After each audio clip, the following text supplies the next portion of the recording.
Salut à toi, bienvenue dans cette nouvelle PAQ. Aujourd'hui, je vais te parler du classement au tennis de table.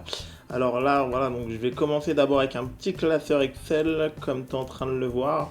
Donc tout simplement, donc au tennis de table, à partir du moment où tu fais de la compétition, donc on va t'attribuer un nombre de points. Donc là, comme tu vois, donc chez les hommes, en fait, donc aussi bien que chez les femmes, donc ce classement il commence à 500 points. Donc on commence pas à zéro. Donc, je vais t'expliquer ensuite par la suite comment on échange les points avec les adversaires. Donc je vais te montrer le tableau du comptage de points et je vais t'expliquer différentes règles qui vont t'impacter dans le classement tennis de table. Alors comme tu vois, donc on commence à 500 points, donc c'est par tranche de 100 points, donc de 500 jusqu'à 599 points. Donc là on va dire tu es 5. Donc en fait on va toujours regarder le premier chiffre qui est devant. Donc si par exemple tu as 725 points, on va dire je suis classé 7 ou tu es 7. Tu vois, donc 7, 8, 9, 10, donc comme tu vois la pyramide, donc qui va de 5 jusqu'à 20, donc plus on progresse, donc plus on monte au niveau des points, ce qui veut dire qu'on a de plus en plus d'adversaires derrière soi, donc en tout cas chez les hommes, jusqu'à ce qu'on arrive à 2000 points. Donc moi je suis à peu près dans cette tranche-là de classement. Ensuite, il va se passer quelque chose d'un petit peu particulier, c'est qu'une fois arrivé dans les 2000 points et quelques, donc t'es pas fixe, hein, on va t'attribuer, si tu continues de progresser, jusqu'au un classement unique. Donc là, les 1000 premiers français sont classés. Donc tu peux être numéro 1000, numéro 999, numéro 998. Donc bien évidemment, je t'ai pas mis le nombre de points puisque ça dépend toujours où se situe le millième joueur. Ainsi de suite, on va continuer à descendre comme ça jusqu'à arriver au numéro 1 français. Donc je te montrerai également la page tout à l'heure, donc qui a 3600 points. Donc ça a assez peu d'importance parce que les 100 premiers français sont des joueurs professionnels, donc eux ils se réfèrent plutôt à leur classement mondial. Donc pour toi, il y a de fortes chances donc, que tu sois dans cette tranche de classement-là si tu joues au tennis de table ou si tu commences. Donc, voilà, donc. Et si tu es une femme, donc comme je te l'ai dit tout à l'heure, on commence également à 500 points, donc 599, donc les classements sont exactement pareils, donc plus tu vas progresser, plus tu vas monter, enfin faire la compétition. Et là, au lieu d'arriver jusqu'à 2000 points comme chez les garçons, donc on va pareil à un moment donné t'attribuer un numéro unique qui va être le tien, donc on va t'appeler une numérotée française. Donc si tu arrives à 15 et quelques, donc c'est là où il est actuellement situé, donc effectivement il n'est pas fixe puisque du coup ça dépend effectivement de la 300e joueuse française. Et ça va descendre 299, 298 et ainsi de suite. Donc là tu vois la différence, à peu près 500 points d'écart avec les garçons, les hommes. Et la numéro 1 française, donc pareil, hein, les premières joueuses françaises elles sont professionnelles, donc elles se réfèrent plutôt également à leur classement mondial. Donc elle a 2800 points, donc il y a un petit peu d'écart, qui correspond à un petit peu l'écart de niveau. Donc tu vois, donc deux pyramides légèrement différentes, que l'on soit un homme ou une femme. Voilà, mais globalement, le début du classement, c'est exactement pareil. Donc on va retrouver les mêmes classements. Alors maintenant, je vais te montrer donc qu'est-ce qui va se passer. Voilà, là, je t'amène sur le site de la Fédération française de tennis de table. Donc tu verras, il y a pas mal de rubriques. Aujourd'hui, on va se concentrer donc sur la partie classement qui se situe ici. Donc qu'est-ce que la fédération nous dit sur le classement? Donc, à l'issue de la première phase de la saison, les joueurs, dérives comprises, sous la barre des 500 points, ont été mis à 500 points pour leur classement officiel, conformément aux règlements fédéraux. Alors tout simplement, lorsque tu vas commencer à jouer et que tu vas faire de la compétition, il y a de fortes chances pour qu'au départ, tu perdes plus de matchs que tu n'en gagnes et donc que tu tombes, donc en perdant des points, que tu repasses sous la barre des 500 points. Donc, par exemple, 485 points à l'issue de la phase. Donc au tennis de table, il y a deux phases. Donc la phase 1, donc c'est les mois de septembre, octobre, novembre et décembre. Donc de septembre à décembre de compétition. Et la phase numéro 2, donc c'est très important de savoir ça, donc tu vas voir, on va t'expliquer, c'est de janvier jusqu'à juin. Tout simplement. Donc on appelle ça des phases. Donc des périodes ou des phases. Une phase de 6 à la fin du mois de décembre, tu as par exemple 485 points, tu as gagné des matchs, tu en as perdu un peu plus. Au mois de janvier, donc tu verras, on t'aura remis à 500 points. Quoi qu'il arrive, parce qu'aucun joueur n'a le droit de commencer une phase, donc la phase 1 ou la phase 2, à moins de 500 points. Même chose, si à la fin du mois de juin, tu retermines avec un peu moins que 500 points, par exemple 475 points, au mois de septembre d'après, donc tu seras 500 points. Donc, aucun joueur ne peut commencer une phase avec 500 points de moins sur sa licence. Donc ça, c'est ce qu'on va appeler le classement officiel. Donc c'est le classement que la fédération va t'attribuer en septembre et le classement que la fédération va t'attribuer en janvier. Bien évidemment, si tu es au-dessus de 500 points, on ne va pas te redescendre à 500 points, je te rassure. C'est uniquement si on est en dessous de 500 points, bien évidemment. Donc qu'est-ce que nous dit donc le classement? Donc une saison de tennis de table est découpée en 10 périodes. Alors tout simplement les périodes c'est les mois de l'année, donc à partir du mois d'octobre. Simplement donc le mois de septembre c'est la rentrée des clubs, la saison sportive, donc 10 périodes, octobre, novembre, décembre, janvier, février, jusqu'au mois de juin.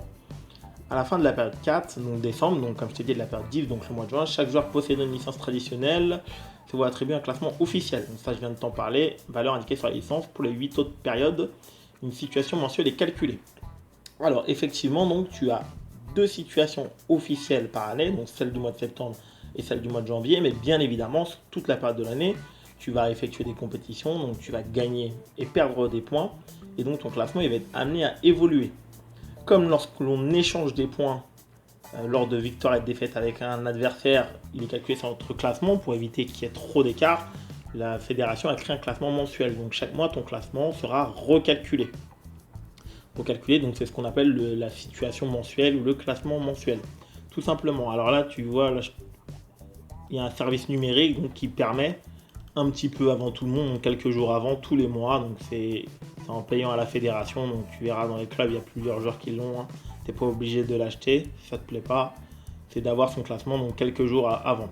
Je prends un exemple, mon classement mensuel, donc tu as commencé à 500 points au mois de septembre, si tu gagnes tes premiers matchs donc fin septembre, donc je vais te montrer le classement après, donc si tu as gagné 7 points, donc au mois de octobre, tu vas avoir 507 points. Donc je vais t'expliquer après pourquoi ça a une grande importance. Donc comme tu vois, donc si tu payes pour le classement, l'avoir un petit peu plus tôt, donc ça te donne droit à plusieurs choses, notamment sur le site de la fédération, hein. Donc mon compte FFTT, on a des parties un petit peu en plus. La dérive. Alors tout simplement, donc je ne vais pas rentrer dans les détails, donc tu verras ici, donc c'est un calcul qui est effectué. Donc en gros, ce qu'il y a à savoir sur la dérive, c'est qu'en fait, à la fin de chaque phase, donc la phase 1 au mois de décembre et la phase 2 au mois de juin, on va enlever un nombre de points à tous les joueurs. Donc tout simplement, donc c'est un nombre de points qui va être compris entre 5 et 8 tous les ans.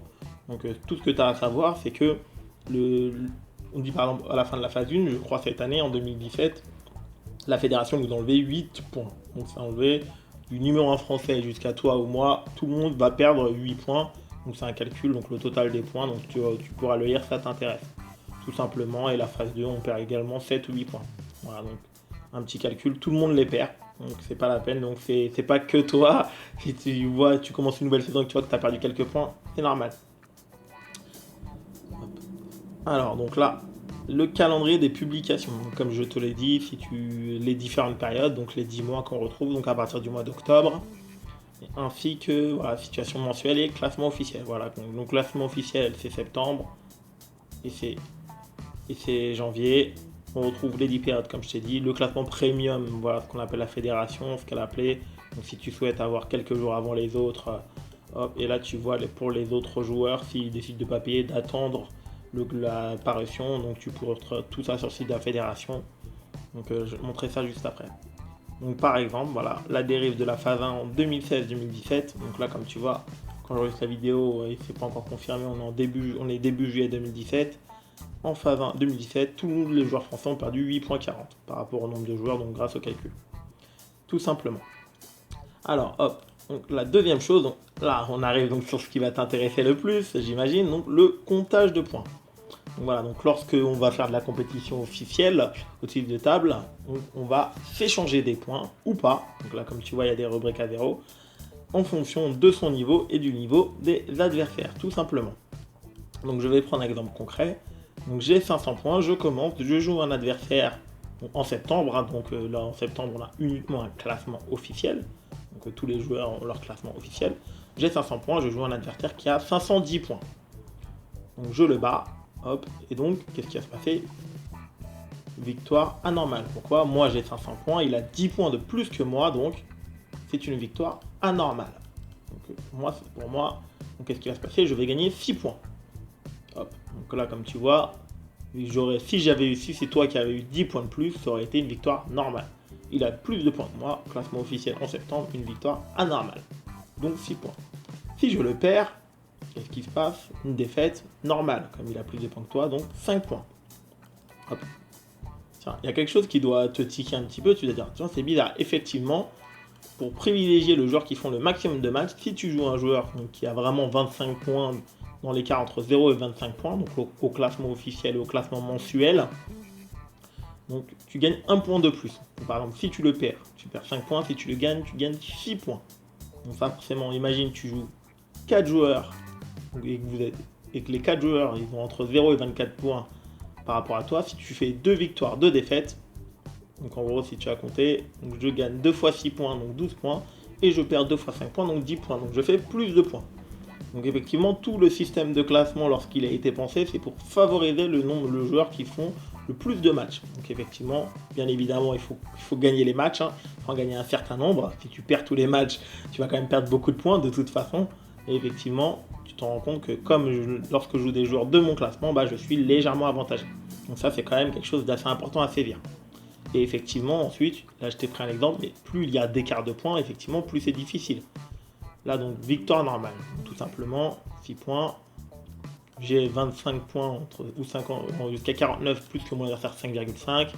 50, 99, 5 points. 100 à 154 points. Effectivement, plus on monte avec des quarts de points, si j'ai entre 300 et 399 points plus que mon adversaire, je ne vais gagner que 1 point.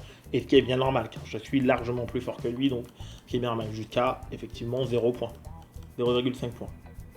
Les victoires anormales, c'est ce qu'on appelle nous des perfs, donc tu as dû en entendre très bien parler assez rapidement des tables.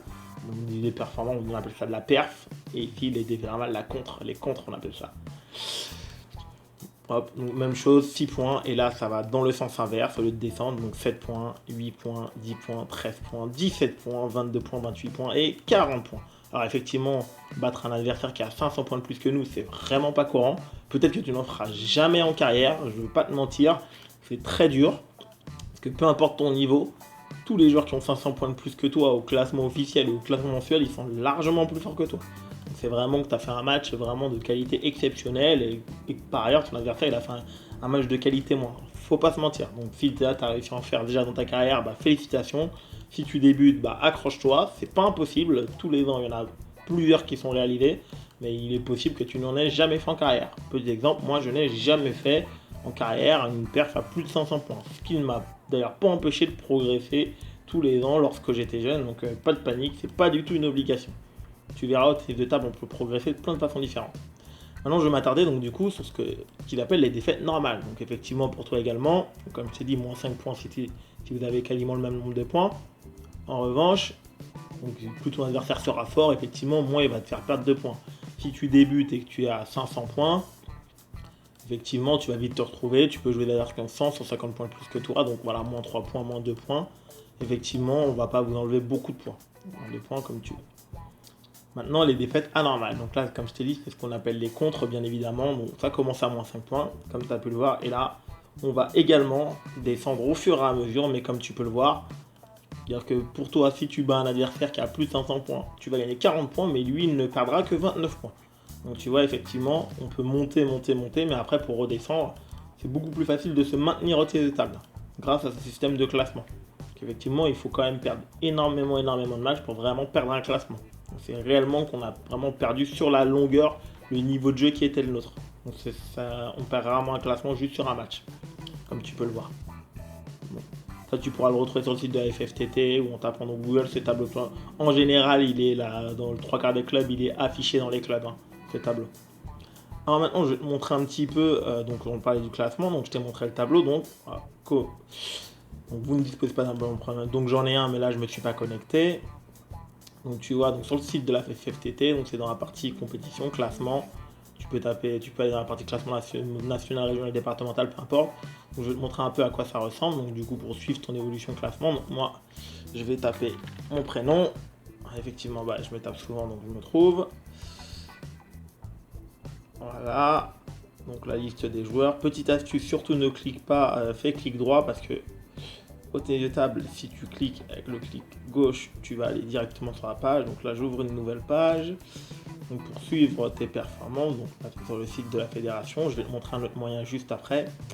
Donc là, on va retrouver ta fiche de joueurs. Donc là, on voit donc si tu veux ici mettre ta photo, il faut l'envoyer à la fédération et ils la rajouteront. Tu verras, il y a plusieurs joueurs dont on retrouve les photos, mon nom, mon prénom, le club, le numéro de licence, la catégorie d'âge.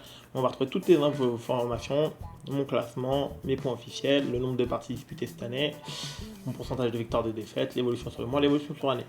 Plutôt une bonne année par rapport à mes objectifs. Et là, donc si tu es un ancien joueur, tu dois déjà l'avoir vu. Si tu débutes ou si tu reprends tes de table, tu vas retrouver tout ton historique. Si tu débutes, tu auras juste cette première année avec 500 points. Ici, donc la courbe d'évolution, ici on peut voir, donc en 2001-2002, j'étais beaucoup plus jeune. Donc effectivement, on voit vraiment mon évolution au fur et à mesure du temps. Et enfin, on arrive donc sur le détail des parties de cette année. Donc pas toutes les années, pas les dernières années, juste cette année. Par exemple, je peux mettre 50 par page. Et là, on va voir. Donc, alors ici, assez intéressant. Donc ici, on voit les dates, les noms des adversaires. Donc si on clique dessus, ça va nous donner sur leur fiche à eux. Donc il y a différents paramètres. Le classement officiel des joueurs. Donc il peut avoir bougé. Donc si tu as bien suivi le classement officiel, c'est celui qui était soit en janvier, soit en septembre. Là, comme le 13 mai, donc c'est forcément le classement de janvier. La journée, donc là, ça va dépendre du championnat, parce qu'il existe différents championnats, différents tournois. Donc là, vraiment. Donc là, par exemple, on voit bien que c'est la journée 22. En fait, c'est sur le championnat de France. C'est la dernière journée de l'année. Ici, journée 6, donc c'est un autre championnat.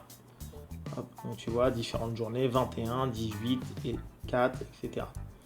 Maintenant, je vais arriver à quelque chose, donc je vais te parler des coefficients. Donc tout à l'heure, je t'ai montré donc, le tableau des classements. Donc au tennis de table, chaque compétition officielle a un coefficient. Donc tout simplement, le coefficient 1, c'est lorsque tu vas pouvoir compter tes points de façon naturelle. Donc c'est le championnat principal, le championnat de France. Donc coefficient 1, donc 14 journées dans l'année. 14 journées dans l'année réparties entre 2 septembre, 7 journées entre septembre et décembre, et les 7 autres journées entre janvier et juin. Ça, c'est un autre championnat. Donc là, pour moi, en Ile-de-France, c'est le championnat de Paris. Hop, donc 0,75. Tu vois, ça va te créer des gains et des pertes de points. Donc petit exemple. Je bats un joueur avec... j'ai 80 points de plus que lui, donc victoire normale, hop, au classement mensuel, donc 5 points. Mais au lieu de gagner 5 points, donc si c'est 0,75, je vais gagner 4,75 points. Tout simplement. Donc voilà, différents coefficients. Ici, donc là c'est le critérium fédéral, donc c'est vraiment la compétition de référence individuelle. Donc tu es tout seul, tu n'es pas en équipe.